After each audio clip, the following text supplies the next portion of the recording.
So this is a 2-day, 2-game trip. Shamrock Rovers versus Molde. And then the second game should be Hull versus Wigan in the Rugby League. But I have got a mega tight connection in Chester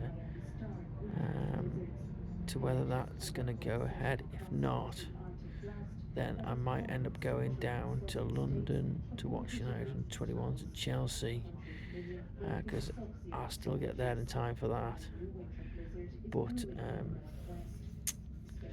hopefully that'll work out, and I'll get to Hull. But otherwise, it's going to be the Chelsea game.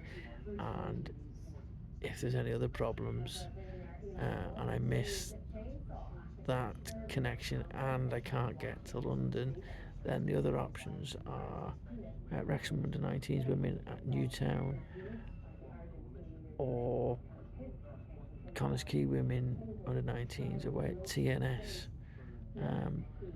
So I've still got a few options if things don't go well with this connection at Chester, but we'll see.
Right, so we're here at Irish Ferries, Dublin Port.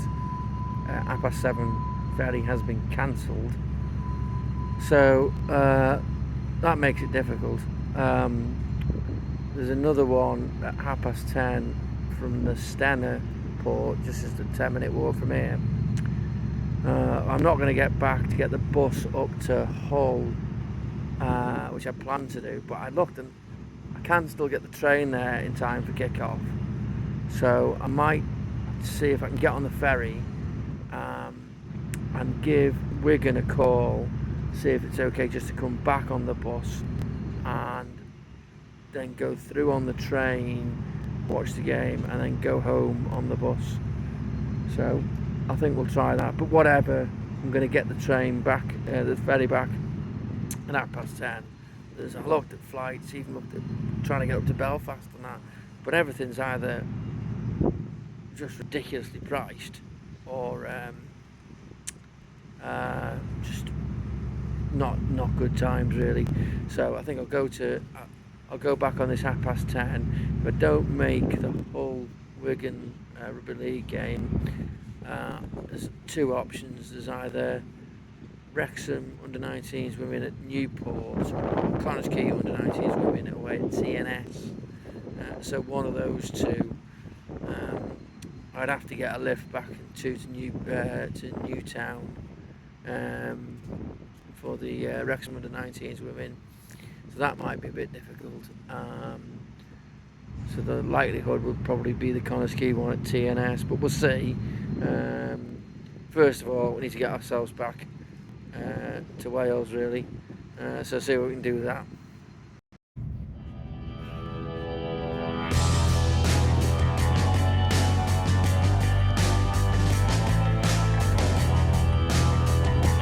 Right, so I think I'm sorted for the ferry.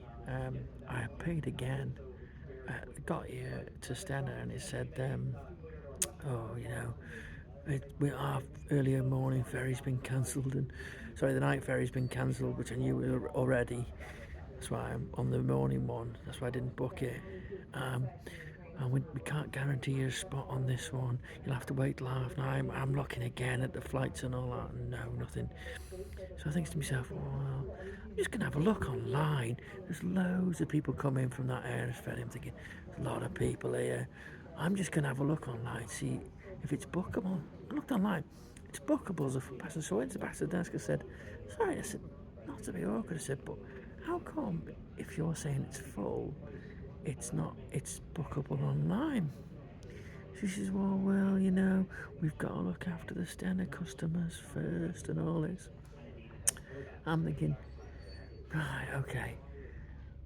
I said, so if I just booked it now, you'd let me on? She said, yeah. So I looked at it, I thought, well, it's 40 quid. Now, I looked on delay repay for Transport for Wales, and sure enough, yeah, I can get the money back. So I thought, right, well, I'll just book it.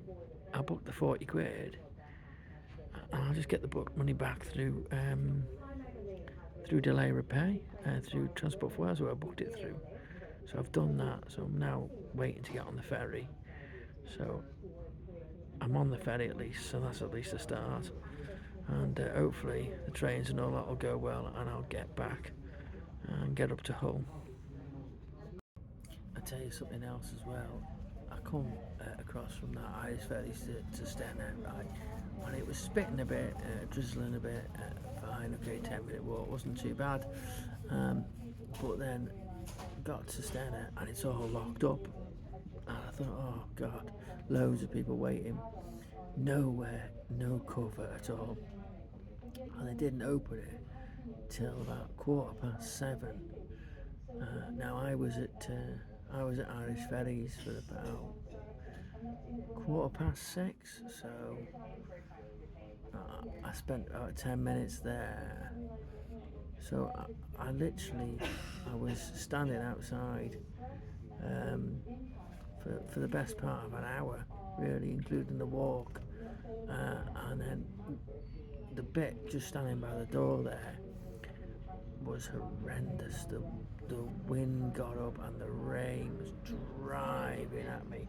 So I'm absolutely soaked, which does not bode well. The ferries are not the warmest at the best of times. And I don't imagine Hull will be the warmest tonight, and to be soaked already, and it's, you know, it's not even 9 o'clock in the morning, and I'm absolutely soaked already. So that does not bode well for the day.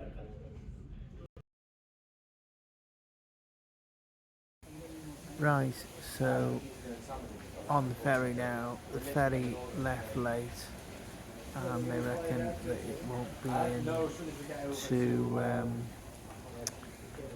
to Holyhead until 2:30, which is the time that the train goes to Chester, which is the one that are connected to go to Hull. So I ain't going to Hull. I looked. I'm not going to get to London either for the u18s. So I had a quick look, see what else is that there is. I said about Wrexham women under 19s. That doesn't seem to be on anymore. The under 19s Connahs Quay women's side are playing. They are still at TNS. That one looks like it's ahead. But also I noticed that Connahs Quay reserves away at Denbigh has popped up. Denbigh's really easy to get back into from Wrexham, so I can go there via Rill from Holyhead and then get the bus home to Wrexham after. So that would make that one very easy. So I think I'm going to go to Denbigh Town Reserves versus Holyhead Reserves. Versus Connahs Quay Reserves instead. I think that's the game I'm going to aim for now.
So that's it for this trip. £112 spent.